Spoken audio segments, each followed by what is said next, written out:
е национално богатство, както от продуктите. Минерала най-популярен за вътрешна употреба, когато се пие водата, работен от минерала, а най-ефикасен е, когато се пие директно, под формата на прах или на капсула.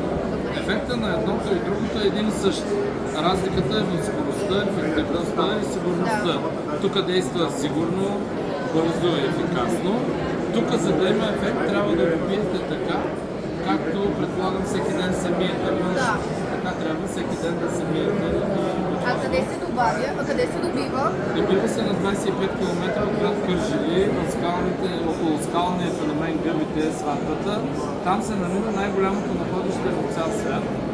И затова хората, живеещи в тези географски зони, друго ако не правят, поне вода с зели трябва да пият, ако искат да са здрави. А става ли за малко деца? От бебета до възрастни. Или, накратко казано, каквото прави този сапун отвън, това прави тази вода, ако се пие, само че А под формата на пудра, минерала трябва да го има във всеки дом, с пожелание по-малко да ви трябва. Но има ли рана? Просто няма рана, няма и белег. Брошурата ухае на сапуна. И ако ползвате пудрата, ефектът е все едно, че децата не случайно я наричат вълшебна, понеже не щипи, не пари и много бързо възстановява кожата. Брошурата мирише на сапуна. А защо сапуна накара хората да четат? Понеже като се къпите с него, усещането е все едно, че сте била на парна баня или на спа.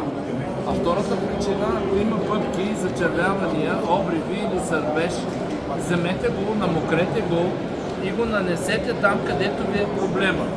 И оставете пяната на проблемния участък 1-2 минути.